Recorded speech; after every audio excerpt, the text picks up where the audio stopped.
Welcome to NibblePop Stories. Today we'll explore the incredible journey of Dante and his famous work, The Divine Comedy. In this story, Dante is searching for meaning in his life, trying to understand his choices, and wondering what happens after we die. We join him as he travels through three extraordinary places: Inferno, Purgatorio, and Paradiso. Each place offers new lessons and introduces us to fascinating characters. But this isn't just a journey through mysterious worlds. It's really a story about facing our own challenges, growing from them, and finding hope and happiness along the way. So settle in and let's discover where Dante's adventure will lead us. Inferno. Our story begins in the year 1300. Dante, an Italian poet, finds himself feeling lost and uncertain about his life.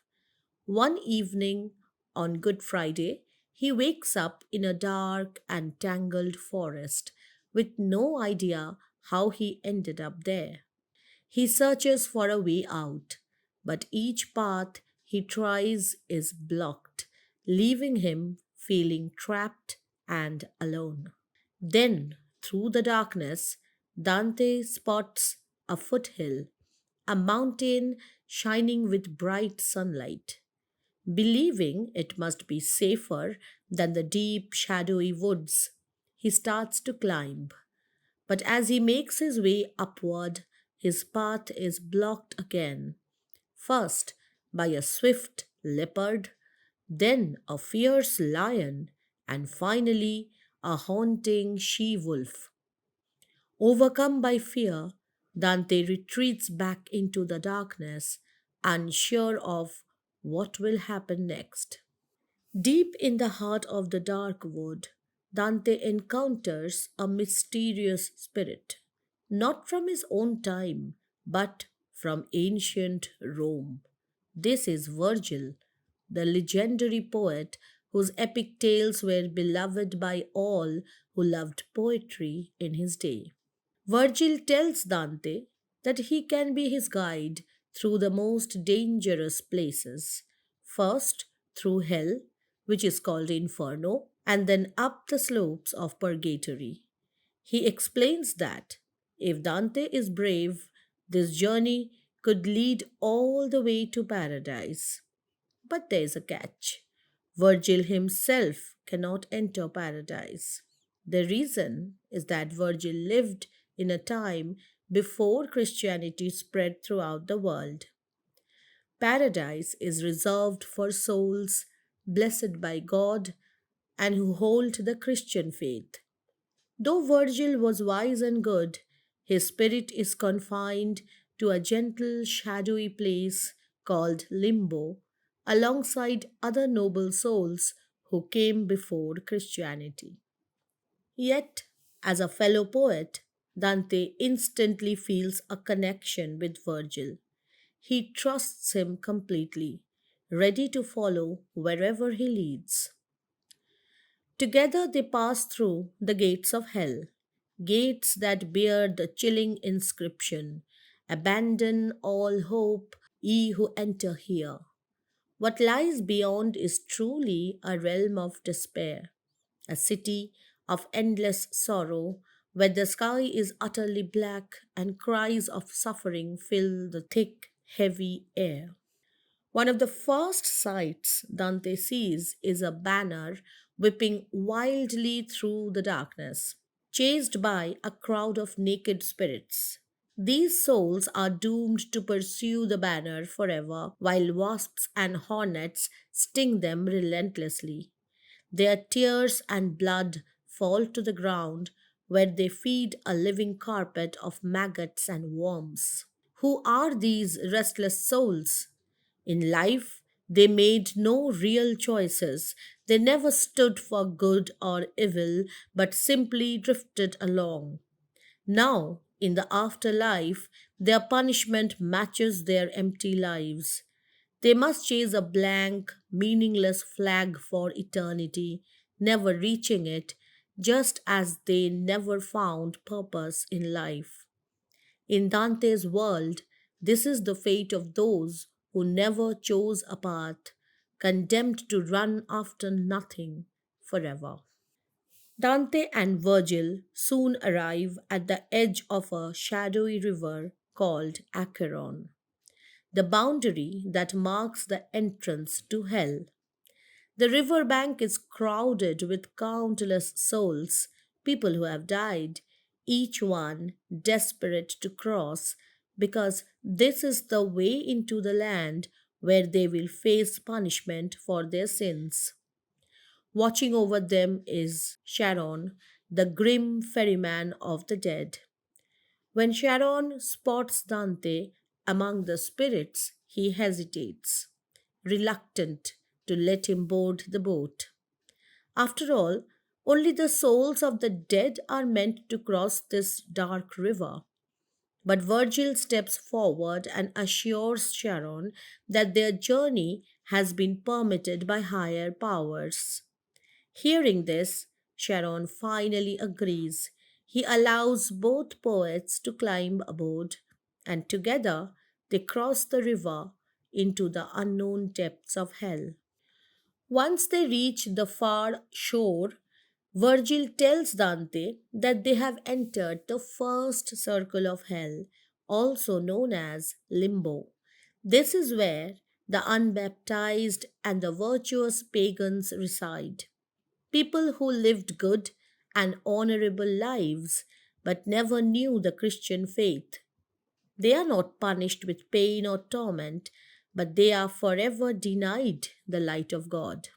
In the distance, a majestic citadel rises above the gloom. This is the home of the great minds of the ancient world, philosophers like Plato, Socrates, and Aristotle, and poets such as Homer, Ovid, and Horace. It is here that Virgil himself dwelled, among the honored dead, before he was called upon to guide Dante on this remarkable journey. Leaving limbo behind, Dante and Virgil descend into the second circle of hell, where real punishment begins.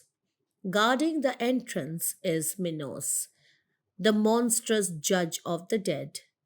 In life, Minos was a powerful king of Crete, but here he has become a fearsome figure, coiling his long tail around himself to decide the fate of each soul. The number of coils tells where each soul belongs and what torment awaits them. This circle is reserved for the lustful, those who in life gave in to desire. Among them are legendary figures like Cleopatra, Helen of Troy, Paris, and Achilles. Lust is considered to be the least grave of the sins, and so the punishment here is the mildest found in hell. The souls are caught up and swept endlessly through a raging storm, tossed and turned like leaves in the wind, never able to find rest. With Virgil leading the way, Dante descends into the third circle, gluttony. This is the place for those who in life gave in to excess, eating and drinking far more than they needed. Here, it's always raining cold, filthy water, and the souls are forced to lie in the thick, disgusting mud. They resemble worms more than people, writhing in the muck. Guarding this circle is Cerberus, a terrifying three-headed dog. He snarls, barks, and claws at the tormented souls. To distract him, Virgil scoops up a handful of dirt and tosses it into Cerberus's mouth. The creature calms down just long enough for Dante and Virgil to slip by unharmed. Among the suffering souls, Dante encounters Ciaccio, a fellow Florentine whom he recognizes only by his voice. Ciaccio brings troubling news. He tells Dante that the political faction Dante supports will soon fall from power in Florence and that Rome will play a part in their defeat. Next, Dante and Virgil enter the fourth circle, the domain of the greedy. Here they encounter Pluto, the ancient god of wealth who serves as the guardian of this realm. This is where the souls of the greedy find themselves after death. People who spent their lives either hoarding their riches or wasting them recklessly, never managing to strike a balance. The hoarders and the wasters are split into two opposing groups. Each soul must push a massive, heavy weight in a constant struggle. As they push their burdens along, the two groups cross paths in the center of the circle. When they meet, they slam their weights against each other, shouting accusations back and forth. The hoarders cry out, "Why do you waste?" While the wasters respond, "Why do you hoard?" After each collision, they are knocked backward, forced to start their exhausting effort all over again. This endless, pointless labor is their punishment, forever repeating the mistakes they made in life. Going deeper into hell, Dante and Virgil reach the river Styx, which is in the fifth circle. Here, angry souls are stuck in a muddy swamp, fighting, biting, and yelling at each other all the time. These are people who were full of anger when they were alive, so that anger punishes them now. A boatman named Phlegyas comes to take Dante and Virgil across the Styx. While crossing, a soul named Filippo Argenti rises from the swamp to grab the boat. Filippo was an enemy of Dante's back in Florence. Dante is so angry when he sees him, he actually shouts at Filippo and wishes even more punishment on him. This shows that even Dante can feel the kind of anger that causes people to end up in this part of hell. Far away in the darkness, they see tall towers glowing with fire. Virgil says this is the city of this, where the worst sinners are locked up behind great walls. These are the heretics, the ones who denied true faith or believed in the wrong things. The city gates are guarded by fallen angels who don't want to let Dante and Virgil in. They say Virgil can come in only if he promises never to return. Dante starts to panic, thinking he might get stuck in hell forever. For the first time, Virgil seems unsure. He admits that once a powerful sorceress named Erictho made him come this far into hell to fetch a soul for her magic. Virgil tries to convince the gatekeepers to let them through, but fails. The doors slam shut in his face. Suddenly, three terrifying women called the Furies appear. Their bodies are covered in blood and tangled with snakes. They are furious that Dante, a living man, has come to hell, and they call on Medusa, a monster who can turn people into stone just by looking at them. Virgil quickly covers Dante's eyes to protect him. Just as things seem hopeless, a radiant figure appears, a messenger sent from heaven. The Furies and the fallen angels are terrified and run away. As the messenger walks up, the gates unlock. Dante and Virgil are finally able to enter the city of this and continue their journey. The heavenly messenger leaves, showing that higher powers are watching out for Dante. Inside the walls of this, the dark burning city at the heart of hell, Dante and Virgil enter the deeper circles. The sixth circle is reserved for heretics, those who denied that the soul lives on after death. Many followed an ancient Greek idea that when the body dies, everything ends, and that pleasure is the highest good in life. Now, in hell, they lie trapped in flaming tombs, their bodies consumed by fire, yet they remain alive, aware, and feeling, burning forever in endless pain. Among them, Dante sees two men from Florence. One is Farinata, a nobleman and political enemy. The other is Cavalcante, father of Dante's dear friend Guido. From them, Dante hears the sorrow of his own city, divided by politics, torn by pride, haunted by loss. Hell begins to feel like a shadow of Florence itself.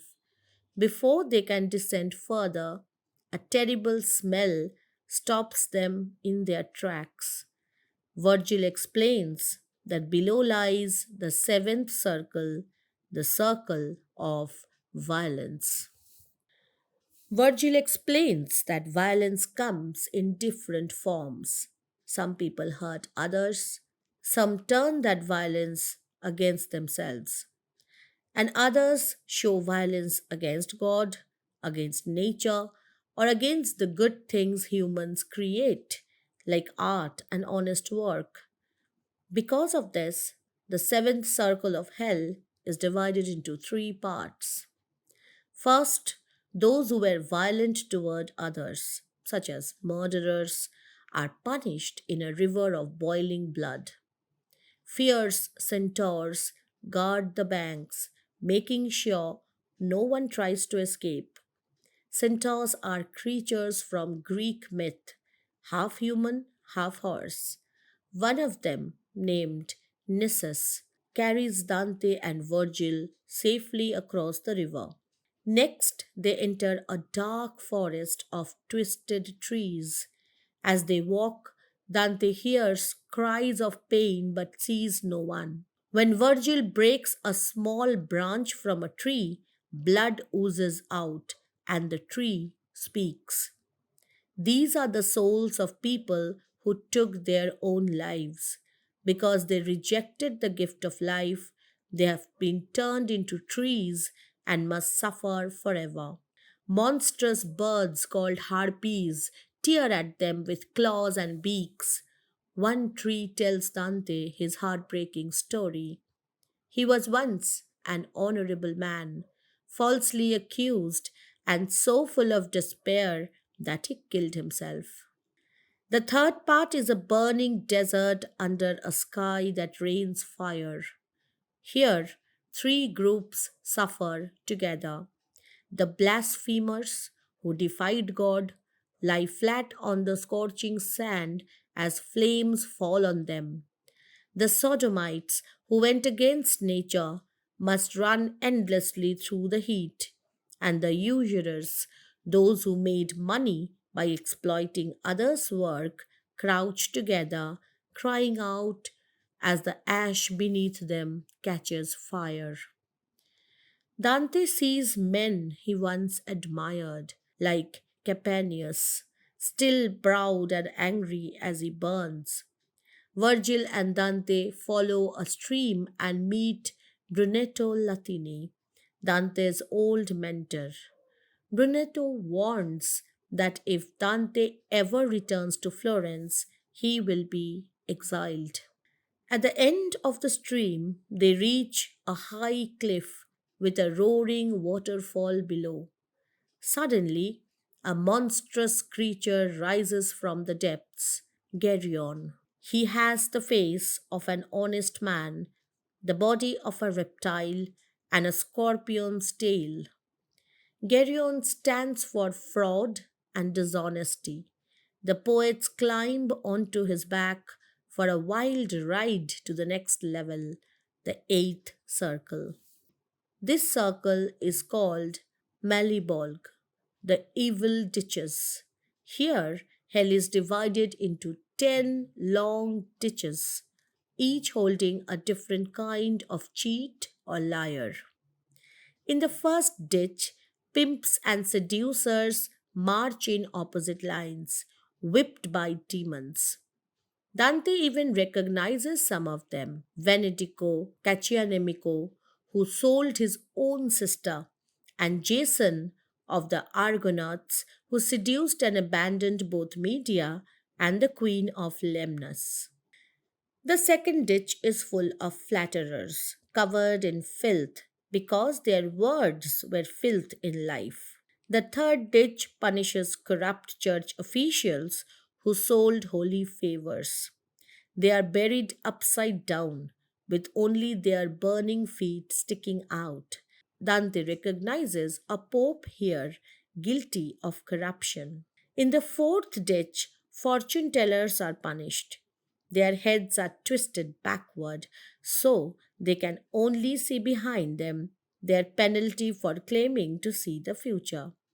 The fifth ditch holds corrupt politicians and bureaucrats who are dunked in boiling tar and beaten by demons. The sixth ditch is for hypocrites. They wear heavy robes lined with lead, robes that gleam like gold on the outside but are unbearable to wear within. The seventh ditch is for thieves. It crawls with snakes that chase and bite them. Dante watches in horror as snakes and men merge, swap forms, and mutate, suggesting that even the serpents may once have been human thieves. In the eighth ditch, fraudulent counselors burn inside individual flames.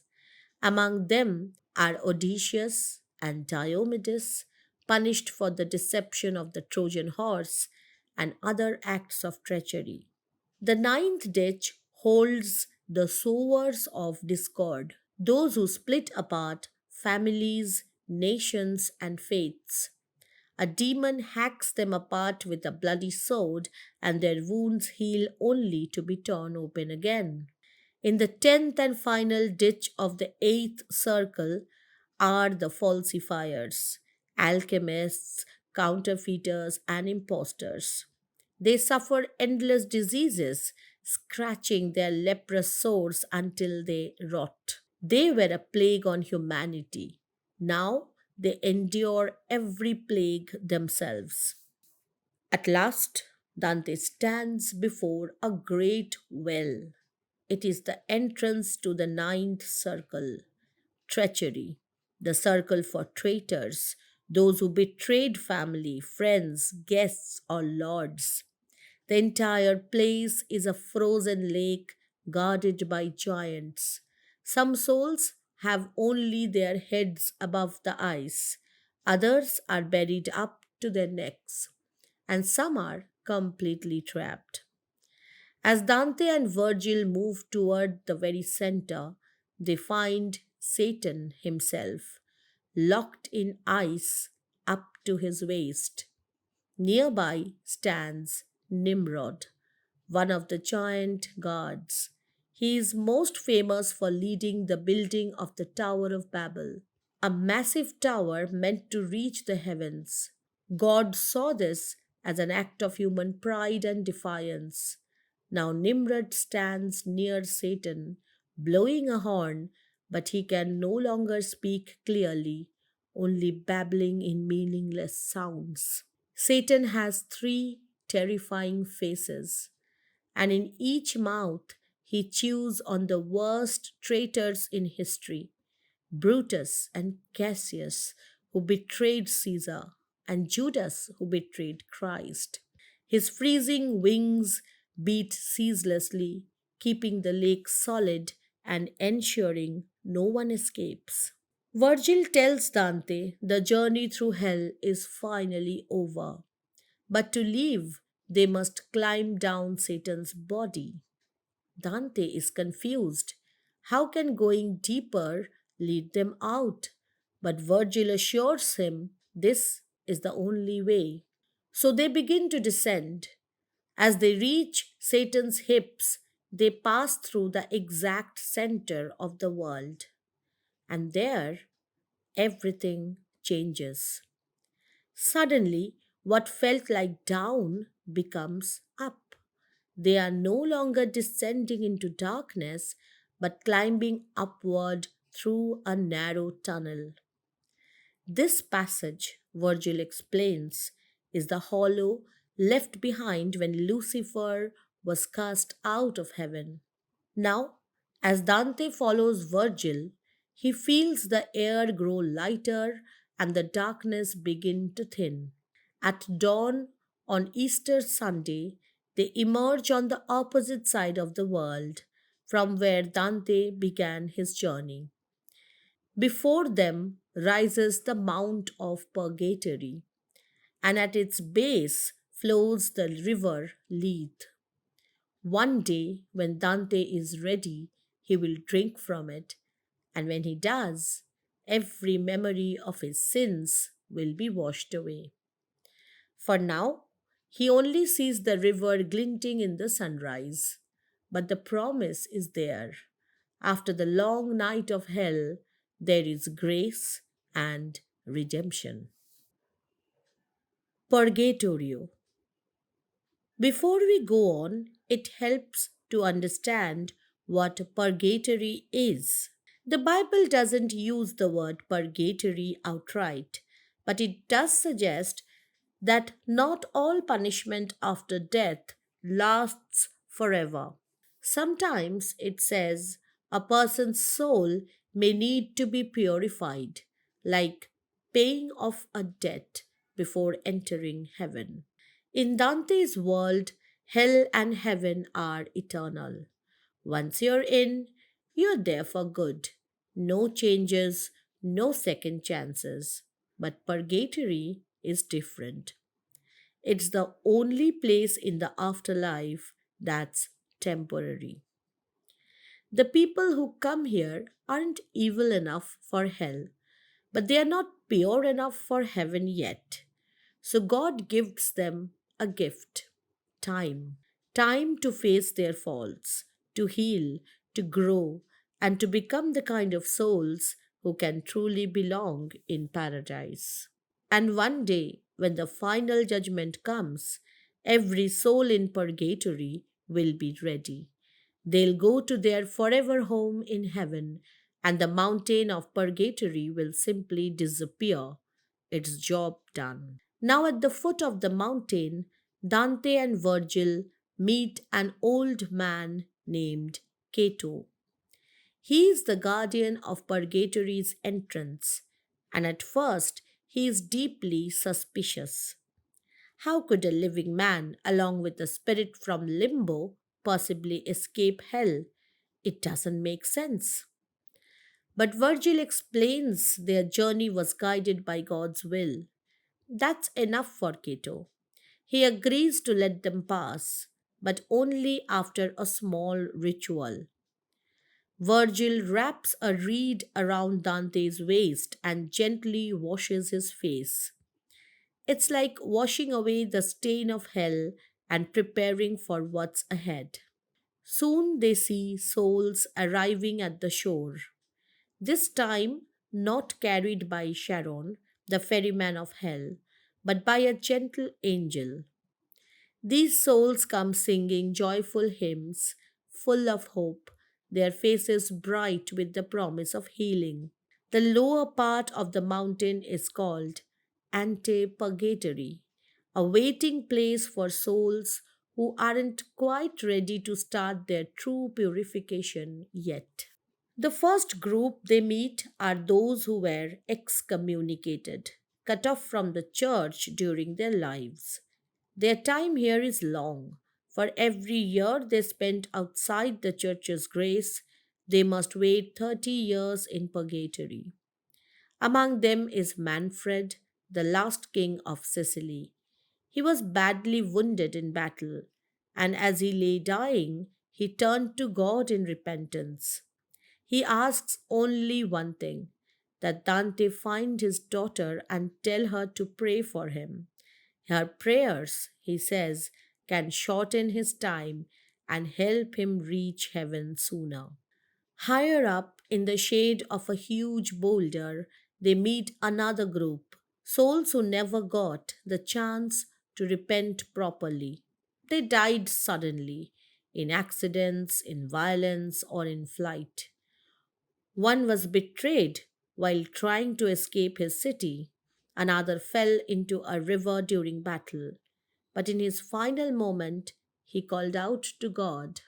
Then comes a noble woman whose husband murdered her. She speaks softly, sadly. No one on earth prays for me. Please remember me. Pray for me. I just want to be free. As Dante listens, something dawns on him. To these souls, he is not just a traveler, he is a miracle. He is still alive, and that means he can do something they can't pray for them. His prayers can ease their suffering and speed their journey to heaven. It's a heavy responsibility, but also a sacred gift. And with each plea, Dante begins to understand the true power of mercy, memory, and love. Soon they meet a man named Sordello, a poet from Mantua, the same town where Virgil was born. The two poets greet each other like old friends. Sordello explains how things work on this mountain. Once the sun goes down, the souls here can walk down to rest, but they can't climb any higher. Why? Because the sun is a symbol of God's light. You can only move closer to Him when that light is shining. In other words, progress here isn't just about effort, it's about grace. As evening falls, Sordello leads them to a quiet valley called the Valley of the Princess. It's where the kings and emperors stay, those who had great power on earth but failed to use it wisely. Among them is Emperor Rudolph. While the others sing peaceful hymns at night, Rudolph sits apart, silent. Sordello sighs and says, Rudolph had the chance to heal Italy's deep wounds, but he never acted. Now he is stuck here, heavy with regret. Night settles in. The souls, no longer bound by tired bodies, spend the hours singing the ancient prayers of the church, soft, steady, and full of hope. But Dante is still human. He grows weary and falls asleep. In his dream, a golden eagle dives from the sky, grabs him, and carries him soaring upward, straight through fire. The heat wakes him with a start. Virgil smiles and tells him, While you slept, Saint Lucia, the saint of light and mercy, lifted you in her arms and brought you to the gate of Purgatory. Before them now are three steps leading to a great gate. The first step is bright white marble, so polished that Dante sees his own face in it. It stands for the purity we seek when we truly repent. The second is dark stone, split by a crack shaped like a cross, a reminder of sorrow for our sins. The third is red like blood, symbolizing Christ's sacrifice and the new life he offers us. At the top stands an angel, glowing so brightly Dante can barely look at him. In his hand is a sword. Virgil gently urges Dante forward. Trembling, Dante climbs the steps, falls to his knees, and begs to be let in. The angel says nothing, but raises his sword and carefully carves 7 P's into Dante's forehead. P for peccata, the Latin word for sins, one for each of the 7 deadly vices. You will wash them away, the angel says, as you climb each terrace of the mountain. But remember this, don't look back. Don't dwell on the past. If you do, you will lose the strength to keep going. The gate swings shut behind them.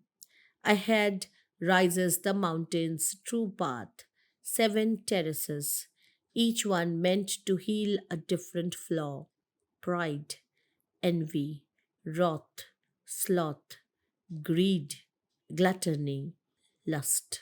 One by one, Dante will face them, not with fear, but with hope.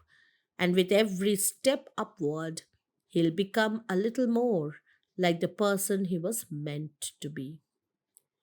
The first terrace is for pride, the sin that puts oneself above others, even above God.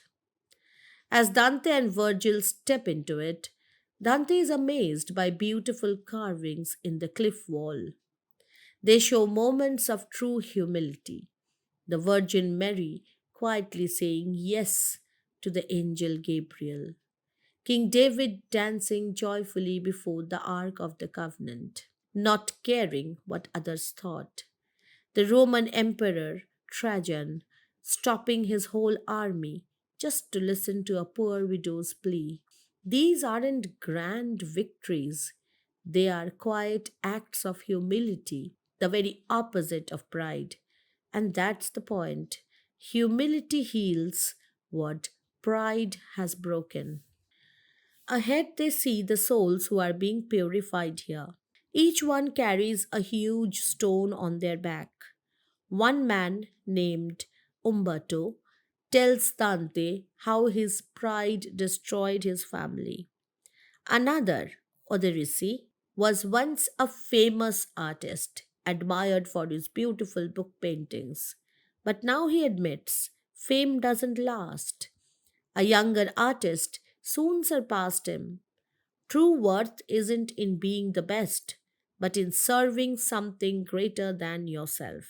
Dante crouches down to hear them better, and without even realizing it, he starts to bend his own back, mirroring their posture. It's his first step toward healing his own pride. Then, further on, he sees other carvings, warnings this time. Lucifer, the brightest angel, falling from heaven because he thought he was equal to God. Arachne, the weaver who challenged the gods and was turned into a spider. The giant Briareus, struck down by a thunderbolt for his arrogance. Each one shows the terrible cost of thinking too highly of oneself. Dante's heart sinks as he remembers his own moments of pride. Times he judged others too harshly or trusted his own mind more than he should have. Moved with sorrow and compassion, he promises to pray for these souls. At the end of the terrace, an angel appears. Gentle, calm, the angel of humility. With a soft sweep of his wing, he wipes away one of the P's from Dante's forehead, the mark of pride now forgiven. As they begin to climb higher, Dante feels something strange. He is lighter, not just in heart, but in his whole body, as if a weight has been lifted. Virgil smiles and says, "That's how it works. Every sin you face and let go of makes the journey easier. The mountain doesn't get shorter, but you get freer."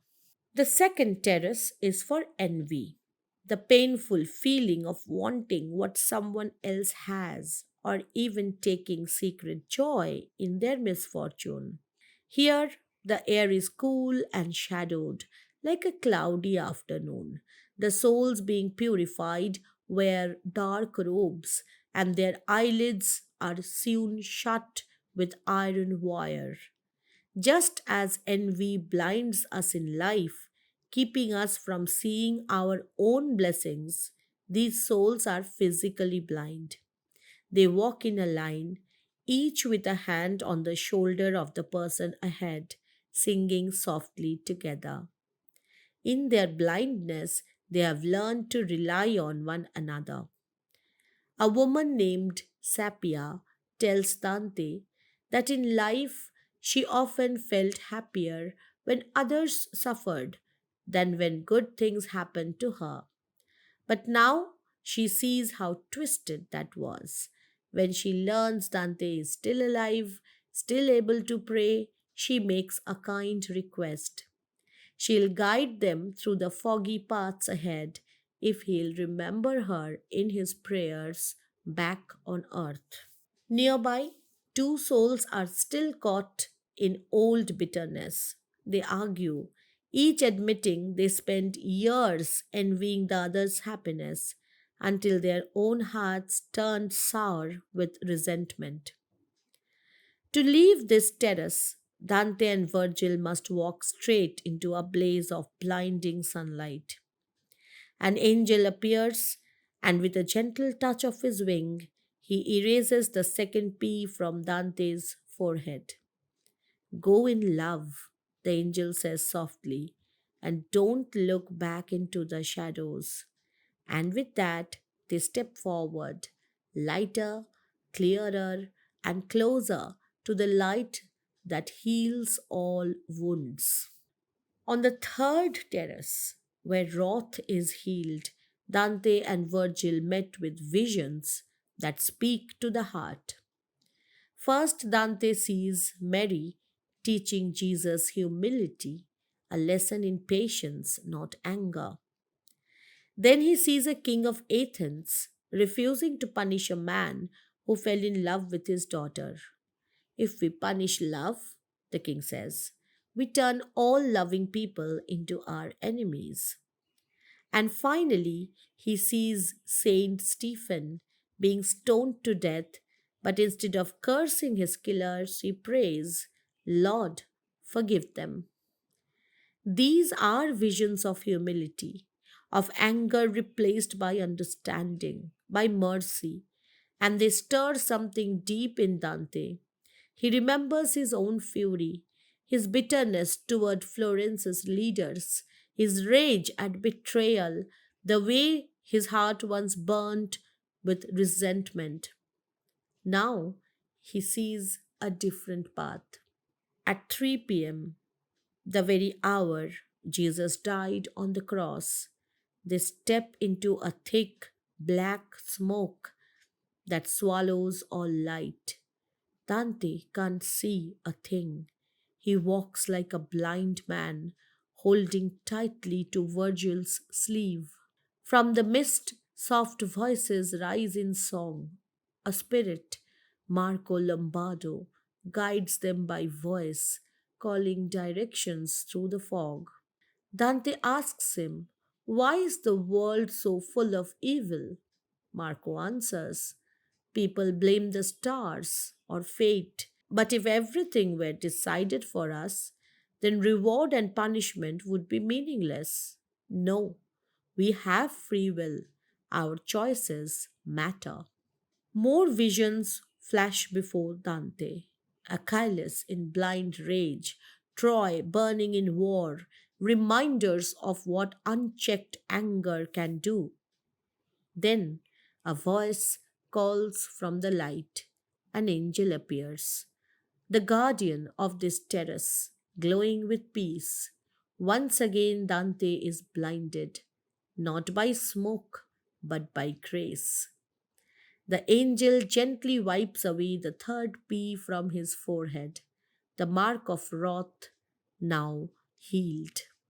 As night falls, the two poets reach the fourth terrace.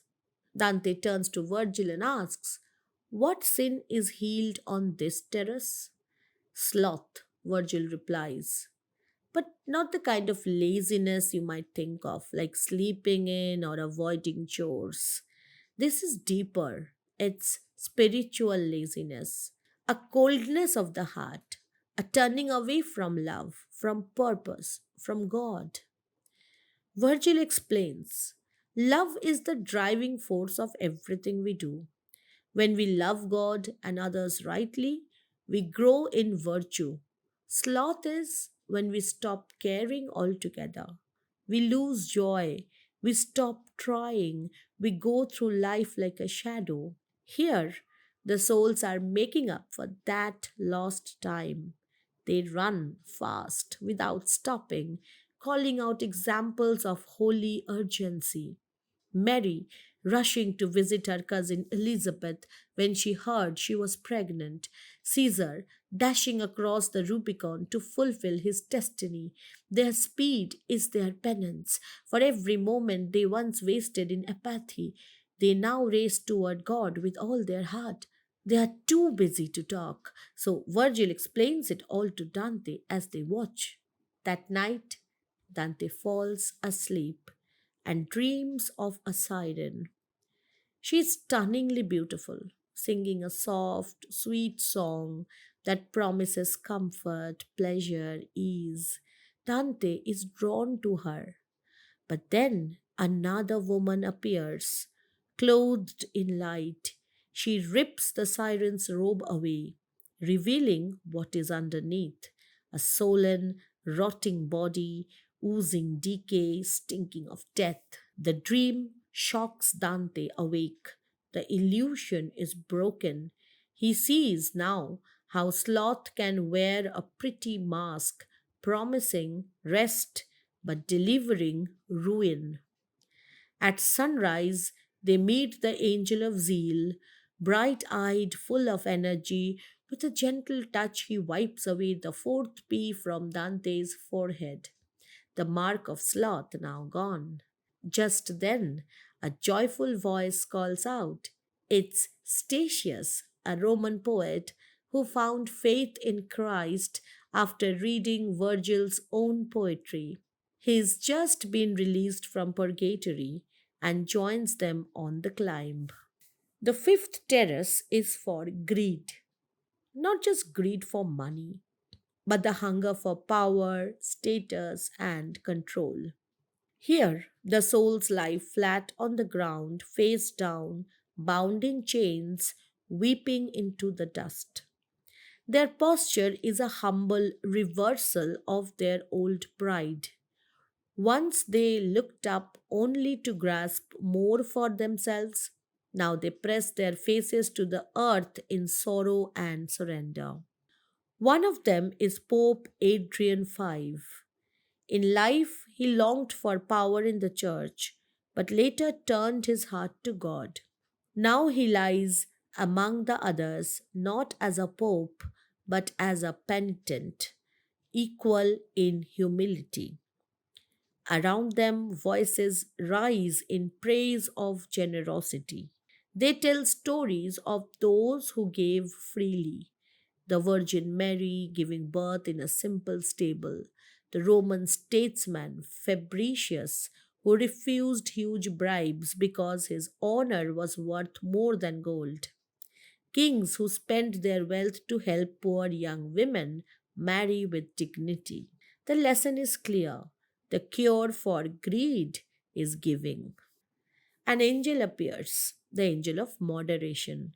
With a gentle stroke of his wing, he wipes away the fifth P from Dante's forehead, the mark of greed now healed. And so the three of them, Dante, Virgil, and Statius, continue up the mountain together, lighter in spirit, closer to the light. The sixth terrace is for gluttony, not just overeating, but any kind of craving that puts pleasure before purpose. Before them stands a tall tree, heavy with ripe, beautiful fruit. Beside it flows a clear, cool stream. It looks like paradise, but as they draw near, voices call out from the air, remember Eve, remember Tantalus. They are warnings. Eve ate the forbidden fruit and lost Eden. Tantalus, in Greek myth, stood in water beneath fruit laden branches, but whenever he reached for them, both pulled away. He was punished with endless hunger and thirst. Just like him, the souls here are starving.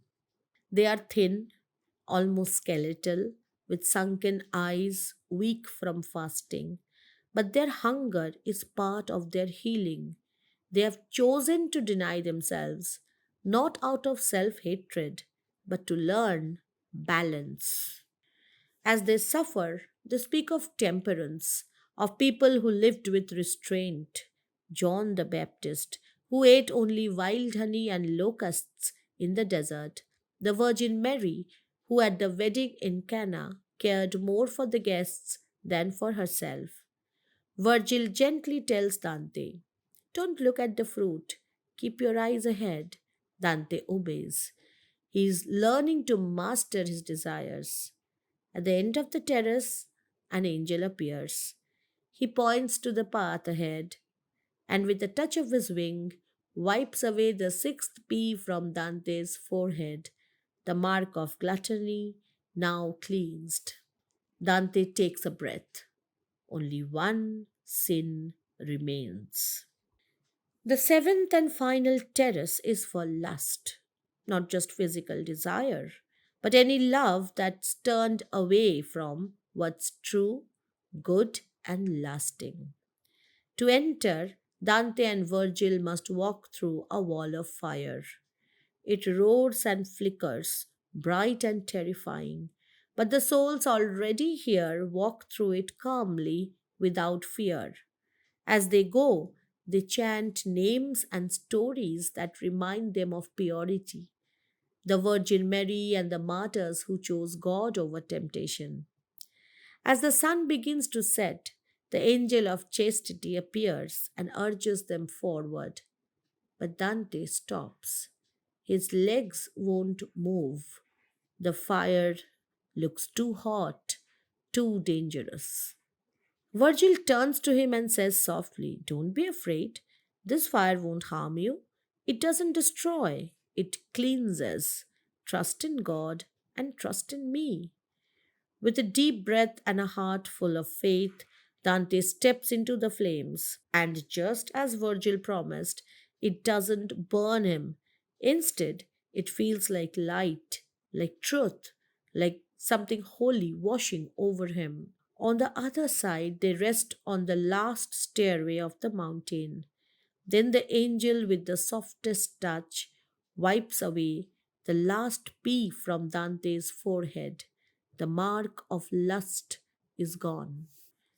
Dante's brow is now clean, his heart is light. Every sin has been faced, forgiven, and healed. He is ready, not just to climb higher, but to leave purgatory behind and step into the light of paradise. At sunrise, they reach the very top of the mountain. Virgil turns to Dante. His eyes shine with both pride and deep sadness. "You have climbed the mountain of sin," he says softly. "Your will is now free. I crown you with your own true self. You are your own guide now." Dante understands. His journey with Virgil is over. He has been healed. He is ready. Virgil takes a step back and vanishes. These are the last words Dante will ever hear from the man who rescued him from despair, who walked with him through hell and up the mountain of purgatory, his teacher, the voice that brought him back to life. Now, Dante stands alone at the peak of the mountain in the earthly paradise, the Garden of Eden. It's alive with color and sound, lush trees, birds singing, a soft wind brushing through the leaves. This is where humanity fell and where it can begin again. By a gentle river, a young woman sings a song about Persephone, who leaves the world each winter but always returns in spring. It's a song of sorrow, yes, but also of hope. She tells Dante about two rivers that flow through this garden: the Leith, whose waters wash away the memory of every sin, and the Unoi, which brings back the memory of every good thing I've ever done. As Dante listens, a sudden blinding light sweeps through the trees, and from it comes a vision of breathtaking beauty. 24 elders in white, crowned with lilies, four winged creatures from ancient prophecy, a chariot pulled by a griffin, half lion, half eagle, symbol of Christ, both human and divine. Dancing around it are seven women, three in red, green, and white: faith, hope, and love. Four in purple: prudence, justice, courage, and self control. Then from the chariot a woman steps forward, dressed in red, veiled in white, crowned with olive branches. Dante knows her at once. It is Beatrice, the love he lost years ago. He turns to share this miracle with Virgil, but Virgil is gone. Beatrice is his new guide. She doesn't smile though. Her voice is firm. "Why did you stray?" she asks. "After I died, you turned to empty things, false comforts that led you away from the true path." Dante's heart breaks. Full of shame, he confesses everything. Then slowly, Beatrice lifts her veil. Her beauty is so radiant, so full of divine light, that Dante can't bear it. He faints. When he wakes, he is in the river Leith, held gently by a kind maiden and his friend Statius. The cool water flows over him, and with it, every memory of his sins fades away, forgiven, gone. Then he drinks from the Hunoi, and like a long lost melody returning, all his good deeds come back to him, not as pride, but as grace, bright, whole, true. Now Dante is pure, renewed like a tree in early spring, just beginning to bloom. He lifts his eyes, not to the mountain behind him, but to the sky above, and his journey into paradise begins. Paradiso. Just as hell was made of 9 circles of punishment and purgatory of 7 terraces of healing, heaven rises in 9 shining spheres, each one tied to a star or planet, and each one filled with a different kind of divine goodness. At the very center of it all is the earth. It's where every soul begins, and from it the journey upward starts. Around the earth, the heavens turn in perfect harmony. The moon, then Mercury, Venus, the Sun, Mars, Jupiter, Saturn, the ring of the fixed stars, and finally the primum mobile, the ninth sphere. And beyond even that, past all space, time, and motion, lies the Empyrean, the tenth and final realm.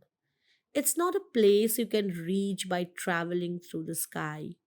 It's heaven itself, the endless light where God dwells and where all souls find their true home. Dante's whole journey, from the dark wood on Good Friday to this sacred dawn in Eden, took just 1 week. Now, standing in the Garden of Eden at sunrise, he and Beatrice prepared to rise into the heavens. Dante wonders, How can I, a living, breathing man, fly among the stars? Beatrice smiles and says, your soul has been cleansed, and just as fire naturally rises toward the sky, a pure soul is drawn toward God. Your heart no longer pulls you down with sin or selfish desire. It longs for love, and that love is leading you home. And with that, they lift off, not with wings, but with grace, rising gently into the light. Dante and Beatrice entered the first heaven, the sphere of the moon. Its light is soft and changing, never steady, just like the souls who dwell here. These are people who made sacred promises to God, like taking vows to live in prayer or service, but later let go of them when life got hard. Beatrice says the souls in this sphere are saved. They are in heaven, not hell, but their love wasn't strong enough to hold firm when tested. One of the souls stepped forward, Piccarda Donati, the sister of one of Dante's old friends. She was a nun devoted to God until armed men broke into her convent and dragged her away, forcing her into a political marriage. It wasn't a choice, and yet she didn't fight back with all her strength. She gave in out of fear, showing a lack of courage in her faith. Beatrice then teaches Dante something important. A vow to God isn't just a promise, it's the deepest gift of your free will. To make one is to say, I give my whole self to you, God. So when that vow is broken, even under pressure, it means love wavered. But God is merciful.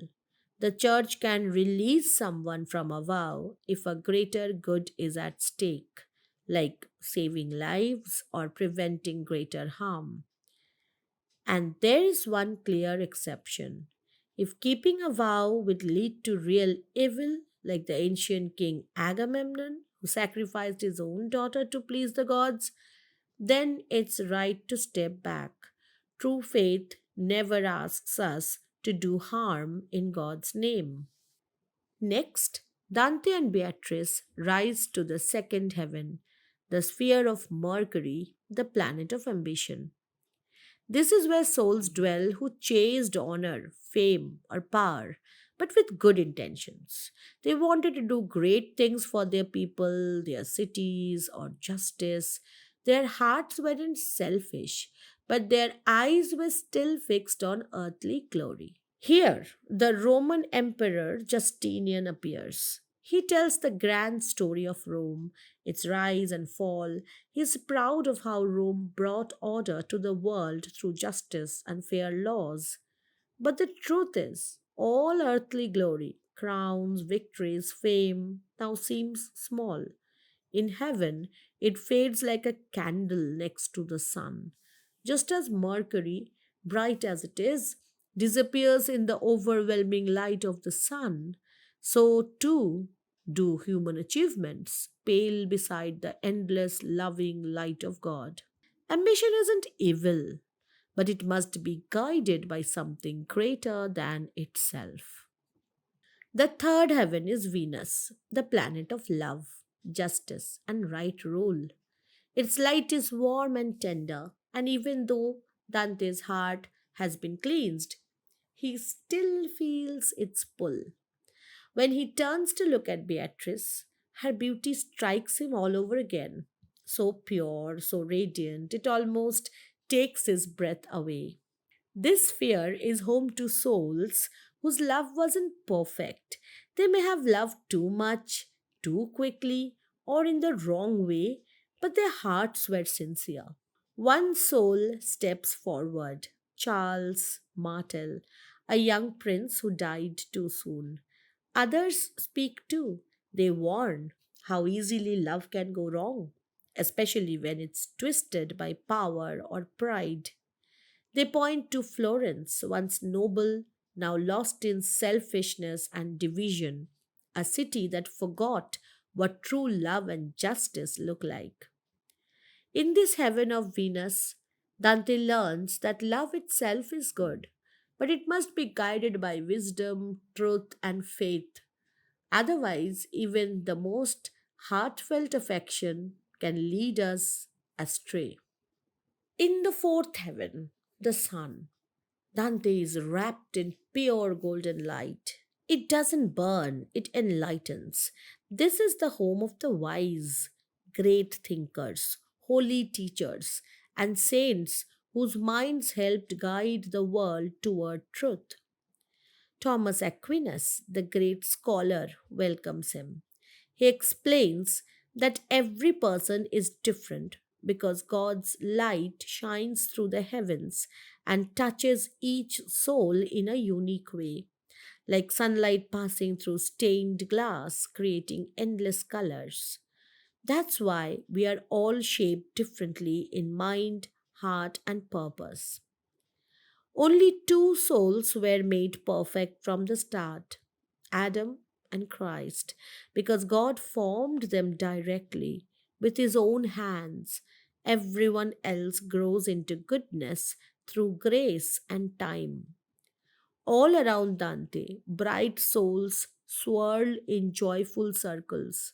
Among them are St. Francis and St. Dominic, who led different religious orders on earth and were sometimes seen as rivals. But here, they are side by side, smiling, united in love. In this heaven, there is no arguing, no jealousy, no division, only peace, understanding, and shared joy in the truth. Wisdom, Dante sees, doesn't divide, it gathers. The fifth heaven is Mars, the red planet of holy courage. Its surface glows with countless points of light, all arranged in the shape of a Greek cross stretching across the sky. These are the warriors of faith, martyrs who died for their beliefs, soldiers who defended the innocent, and brave souls who stood for Christ even when it cost them their lives. Their courage wasn't born of anger, but of love and loyalty. Among them is Gaida, Dante's own great great grandfather who fought in the Second Crusade. His voice is kind, his eyes full of memory. He speaks lovingly of Florence in its golden age when people honored truth, justice, and family. But then his tone grows sad. He sees what Florence has become in Dante's time, proud, divided, and corrupt. Dante asks, "What will happen to me?" Cacciagaida tells him plainly. He will be exiled, forced to leave his beloved city, to wander as a stranger. But that's not the end of his story. He has a divine mission to return and tell the world everything he has seen: hell, purgatory, and heaven. Not to boast, not for fame, but so others might find their way back to truth, to hope, to God. This poem you will write, Cacciagaida tells gently. It's a gift, not for yourself, but for the world. The sixth heaven is Jupiter, the home of just rulers, kings, and leaders who use their powers with fairness and care. Here, the souls of the righteous gather and form themselves into shining letters across the sky. Together, they spell out a simple but powerful message: love justice, you who judge the earth. From those letters rises the shape of a great imperial eagle, a symbol of wise and rightful rule. And then, astonishingly, the eagle speaks, not with one voice, but with many, all blended into one. It's the voice of good kings: David, the singer and shepherd king; Hezekiah, who trusted God; William II of Sicily, known for his kindness; and even Constantine, who helped the church grow. But then Dante is truly surprised because among them are two pagans, Trajan, the Roman emperor, and Ripheus, a hero from ancient Troy. Neither was baptized, neither knew Christ. Dante remembers seeing Trajan back in Purgatory on the terrace of pride. He is saved by God's boundless mercy. And Ripheus, though he lived centuries before Jesus, had a heart so full of justice and truth that God welcomed him into heaven long before Christ was born. Beatrice smiles gently and explains God's grace has always been at work. Even before the world knew Christ, those who loved what was right and lived with honesty, fairness, and kindness were walking toward the light, even if they didn't know His name yet. In this heaven, justice isn't about power or punishment, it's about love that does what is right. In the seventh heaven, Saturn, everything slows down. This is the home of those who chose silence over noise, prayer over power, and God over the world. Monks, hermits, and holy seekers who spend their lives in quiet devotion, taming their desires and listening for the voice of God.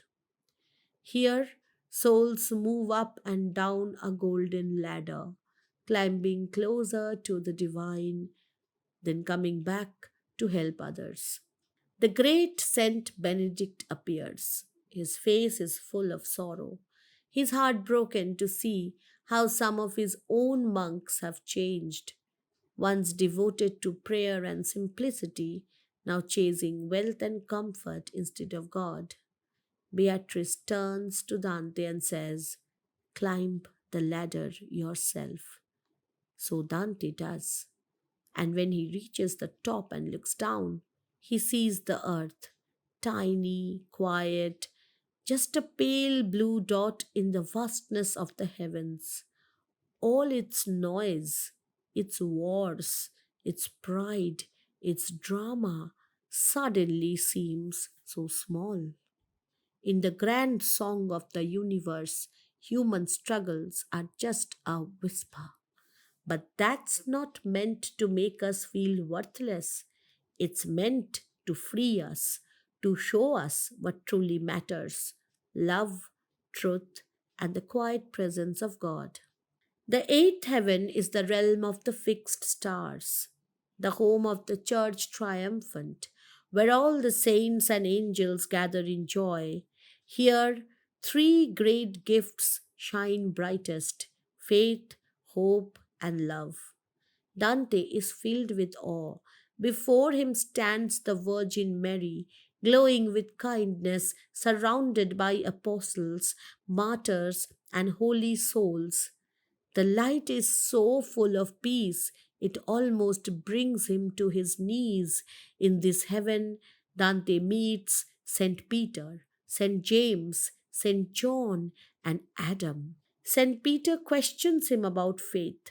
St. James tests his hope, and St. John examines his love. Dante answers all their questions honestly and humbly, and they welcome him with joy. Dante now sees more clearly, more deeply, because his heart has been changed. He is ready for what comes next. They rise to the ninth heaven, called the primum mobile. It's the highest sphere. Dante sees a single blazing point of light, so bright it's almost too much to look at. Circling around it are nine rings of fire.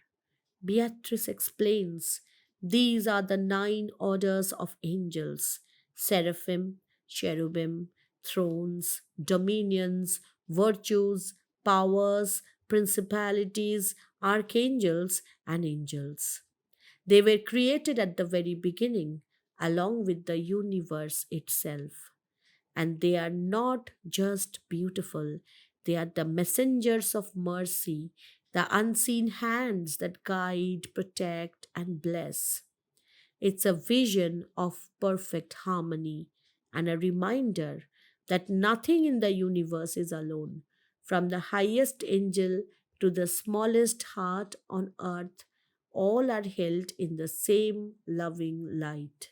At last, Beatrice and Dante step beyond the heavens, past stars, past angels, past even the edge of time, and enter the Empyrean.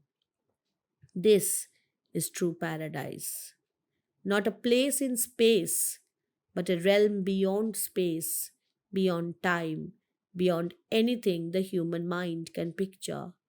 Here, there is no movement, no change, only pure, endless being, full of light and love. To understand what he is seeing, Dante must drink from a river of light, a stream of divine grace that opens his heart and mind.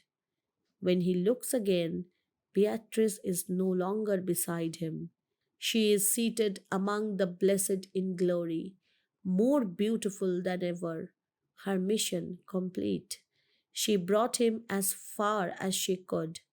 Now someone new stands at his side, Saint Bernard, a holy monk known for his deep love of God and the Virgin Mary. He will guide Dante through this final step. Before them, all the saved souls of history are gathered in the shape of a vast white rose, soft, radiant, peaceful. Each soul has a place, not by chance, but by God's perfect justice and love. At the very center of the rose shines the Virgin Mary, brighter than all the others, full of mercy. She is praying not for herself, but for us, for all of humanity. St. Bernard turns to her and prays, "Give this man the strength to see God." And then it happens. Dante looks into the light of God. Before him, Dante sees three circles of light, woven together, equal, endless. They are the Father, the Son, and the Holy Spirit. And within that light, he sees something tender and human, the face of Christ, both divine and familiar. Dante tries to understand it all.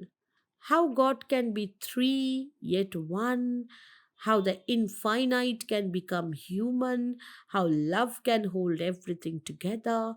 He strains with his mind, searching for words, for logic, but then love itself breaks through not as an idea, but as a flood, a wave of divine love so powerful it washes away everything his thoughts, his memories, even his sense of self. There is no him and God anymore, there is only union. In that moment, every confusion fades, every inner battle, pride, fear, longing is finally still. His will is no longer fighting or wandering. It's perfectly in tune with God's will, like a song sung in harmony. He doesn't need to reach for God anymore. He is in God and God is in him. Words end here, only harmony remains. And with that, I bring you to the end of Dante's journey, the Divine Comedy. And today I choose not to speak anymore. So it is just me, Monami Mukherjee, signing off. Good night.